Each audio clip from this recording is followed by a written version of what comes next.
안녕하세요, 윤미 친구들. 주말 잘 보내고 있죠? 네, 이제 수학 5단원입니다, 드디어. 수학 5단원, 원의 넓이. 이제 첫 번째 시간을 우리가 월요일에 수업을 하게 될 텐데요. 수업하기에 앞서 우리가 몇 가지만 함께 공부하는 시간을 가지려고 해요. 길지 않은 시간이니까 우리 조금만 집중해서, 네, 같이 봐줬으면 좋겠습니다. 자, 그러면은, 간단하게, 시작하도록 할게요. 자, 우리가 6학년이 될 때까지 공부한 도형에는 어떤 도형이 있나요? 네, 우리는 삼각형, 사각형, 원 등등 여러 가지 도형들의 특징이나 그리는 방법, 넓이를 구하는 방법, 둘레를 구하는 방법 등을 공부해 왔어요. 그런데 아주 옛날부터 우리가 공부한 이런 도형에 대해 연구를 시작했던 나라가 있었어요. 어디일까요? 그리고 왜 이런 도형을 연구하기 시작했을까요? 도형에 대한 연구는 바로 이집트라는 나라에서 시작되었다고 해요. 왜 이집트에서 이런 도형의 연구가 시작되었을까요? 바로 나일강 덕분이라고 합니다. 이집트에 있는 나일강은 문명이 시작된 곳으로 유명한데 이 나일강은 1년에 한 번씩 하류가 범람한대요. 물이 넘치는 거죠. 피해가 있었지만 좋은 점도 있었대요.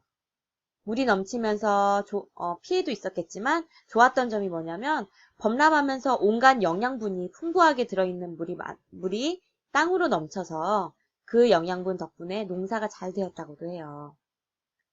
그래서 이집트에서 문명이 더 발달할 수 있었던 것 같아요. 그럼 왜 이 나일강 때문에 도형을 연구하게 되었을까요? 나일강이 1년에 한 번씩 범람하면 그때마다 땅의 경계가 없어져 버리는 거예요. 물이 빠지고 나면 원래대로 다시 땅을 나눠야 하는데 이전과 똑같이 나누려면 길이도 재고 삼각형이나 사각형 같은 도형을 그려서 모양은 변할 수 있더라도 넓이는 같게 해야 되기 때문에 이런 도형에 대해서 도형의 넓이나 이런 부분에 대해서 많은 연구를 하게 되었대요. 그런데 이집트 사람들이 도형을 연구하기 전부터 신기하게 생각하고 아주 좋아했던 도형이 하나 있었대요. 그게 무엇일까요? 네, 아주 옛날부터 이 도형을 신기하게 여겼대요. 이 도형은 자연 상태에서도 이 도형을 많이 볼 수 있다고 하는데 이 도형은 무엇일까요? 네, 바로 원과 구예요. 그런데 왜 옛날 사람들은 원과 구를 신기하게 여기고 좋아했을까요? 다른 도형들, 예를 들어 삼각형이나 사각형은 모양이 정말로 다양하죠. 길이에 따라서 또 각의 크기에 따라서 모양이 너무나도 많잖아요. 수도 없이. 그런데 원이나 구는 크기는 달라질지라도 언제나 같은 모양이에요. 또 원은 어떤 방향에서건 반을 접으면 대칭이 되고요. 언제나 변함없이 같다는 것 때문에 옛날 사람들은 원이나 구를 신기하게 여겼대요. 특히 구는 어느 부분을 잘라도 원이 나오죠. 그것도 참 신기해요. 원을 신기하게 여겼으니 당연히 원을 가지고 무엇을 했을까요? 네, 원에 대해서 연구를 시작했어요. 모든 원에 다 해당되는 특징을 연구했겠죠? 옛날 사람들은 원의 어느 부분에 대해서 연구를 했을까요? 그래요. 원의 넓이를 비롯해서 원에 대해 아주 많은 것을 연구했대요. 자, 그래서 우리도 이제 5단원에서 옛날 사람들처럼 연구를 시작해 보려고 합니다. 먼저 우리가 5학년 때까지 배웠던 원에 대한 그런 내용들을 먼저 확인해 볼까요? 자, 원 안의 점을 무엇이라고 합니까? 뭐라고 할까요? 원 안의 점. 네, 원의 중심이라고 하죠. 여기 이 원의 중심으로부터 같은 거리에 있는 모든 점들을 다 이은 것을 그 점들을 다 이은 이 도형을 원이라고 한다고 했죠. 네, 가운데 있는 원 안에 중심이 되는 이 점을 원의 중심이라고 합니다.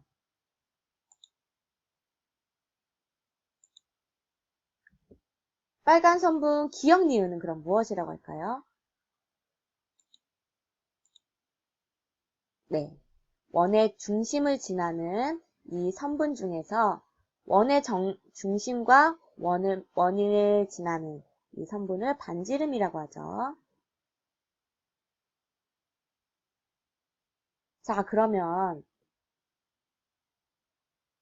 원의 중심과 양쪽 원을 만나는 이 가로질러 만나는 원의 중심을 가로질러 만나는 이 성분을 뭐라고 할까요? 네, 지름이라고 한다고 했죠. 원의 중심을 지나는 성분을 지름이라고 합니다. 자, 그럼 다른 문제.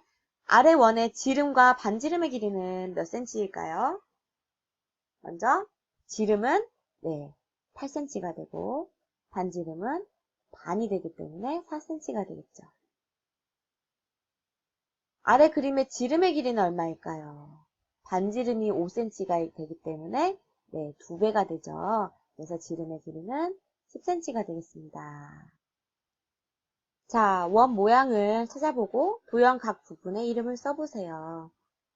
자, 여기 아까 봤듯이 여기 뭐라고 했죠? 여기 중심에 있는 이 점을 뭐라고 할까요? 네, 원의 중심이라고 하고 중심. 자, 이쪽 길게 중심을 지나가는 긴 이 성분을 뭐라고 할까요? 지름이라고 하고, 자, 중심과 원 사이의 이 거리, 이 성분을 뭐라고 하면 좋을까요? 네, 반지름이라고 합니다. 자, 근데 이 원의 구성 요소 중에서 아직 이름이 붙여지지 않은 것이 혹시 있나요? 어느 부분이 아직 이름이 붙여지지 않을 것 같아요? 네, 잘 보니 어디? 이 원의 이 둘레 부분, 원을 둘러싸고 있는 원의 이 둘레의 부분이 이름이 없다는 걸 우리가 알 수 있겠죠. 자, 그래서 오늘은 이 부분에 이름을 한번 붙여볼 건데, 자, 여러 가지 이름이 있을 수 있겠지만, 어떻게 이름을 붙여보면 좋을까요? 우리가 붙이고 싶은 대로 붙였으면 좋겠지만, 네, 이미 붙여진 이름이 있습니다. 자, 어떤 이름으로 붙여져 있을까요? 자, 이미 붙여진 이름이 무엇인지 한번 보겠어요. 자, 원의 둘레를, 선생님이 말한 아까 그 원의 둘레 부분을 뭐라고 하냐면, 원 둘레라고 말하기도 하고, 또는 한자로 원주라고 합니다. 그리고 이 원주의 길이까지도, 이 원주의 길이를 나타내는 말을 또 어떻게 나타내냐면, 그 길이조차도 원주라는 이름으로 같이 쓴다고 해요. 그래서 우리가 원주라고 말을 했을 때 원의 둘레를 뜻하기도 하지만 때로는 이 원주의 길이, 원 둘레의 길이 또한 원주라고도 말한다고 하는 것을 알고 있으면 되겠어요. 네, 중요한 원주, 또 원 둘레의 길이도 원주라고 나타낸다는 거, 네, 꼭 기억해 주세요. 자, 왜 이름이 원주라고 붙여졌는지, 자, 보니까, 네, 한자네요. 원주. 둥글원. 둥근 것을 둥글게 애워쌀 주. 둥근 것을 둥글게 애워싼다. 그래서 원을 둥글게 애워싸고 있다는 그런 뜻이에요. 원을 둥글게 애워싸고 있는 길이라는 뜻의 한자어가 되겠습니다. 그래서 원의 그 원 둘레를 한자로는 원주라고 나타내고 그 원주의 길이까지도 원주라는 단어로 네, 표현할 수 있다는 것. 네, 알겠죠?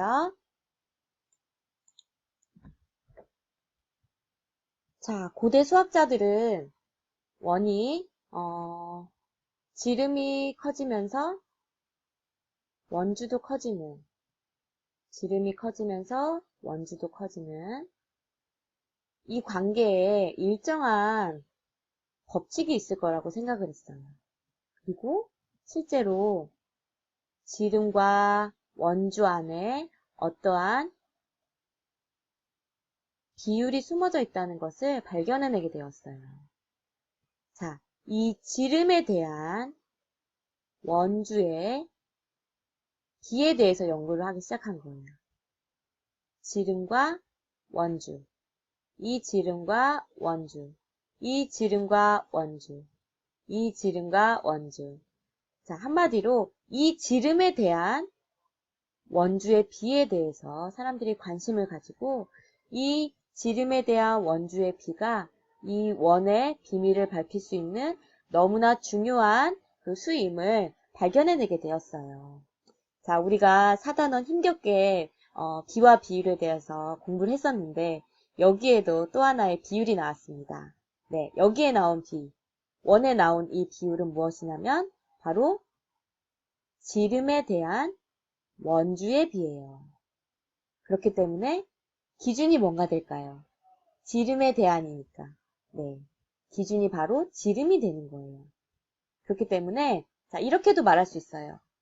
이 원주를 선생님이 이 원 둘레의 길이라고 말했죠? 네. 이 원주는 이 원의 지름의 몇 배인가? 이렇게도 바꾸어 말할 수 있는 거예요. 수학자들이 그래서 이 문제를 가지고, 자, 각 원에 어떤 원이 있다면 이 원의 원주는 이 지름의 길이의 몇 배가 되느냐, 이 부분을 가지고 많은 사람들이 연구를 했어요.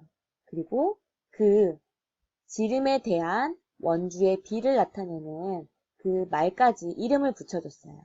네. 비율이기 때문에 끝에 율이 들어가면 좋겠죠? 비율에는 끝에는 항상 율이 들어가기 때문에 네, 그래서 뭐라고 이름을 붙였냐면 바로 원주율이라고 이름을 붙였어요. 지름에 대한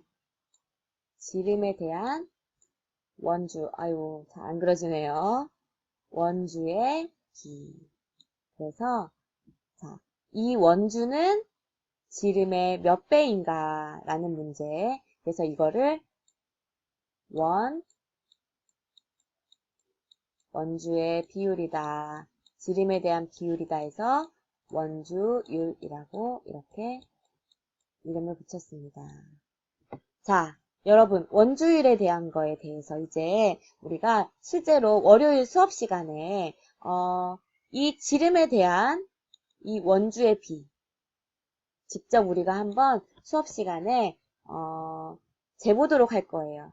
그래서 집에서 여러분이 한 가지씩 최대한 원의 모양에 가까운 타원형이 아닌 최대한 원의 모양에 가까운 물건들이 있으면 한 가지씩 가져와 주세요.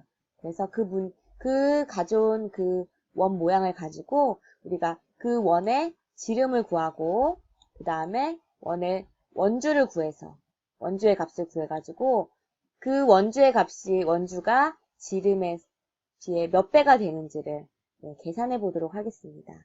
그래서 정말 실제로 모든 원에 그렇게 원주율이라는 것이 해당이 되는지 모든 원이 정말 일정한 비율로 지름에서 일정한 비율로 원주의 크기가 성립이 되는지에 대해서 우리가 실제로 수업 시간에 측정을 해봤으면 좋겠어요. 자, 다시 한 번만 마지막으로 정리해 볼게요. 원의 그 둘레 부분을 원 둘레라고도 하고 한자로 원주라고 나타난다고 했죠. 자, 그리고 그 원주의 길이도 원주라고 표현한다고 했습니다.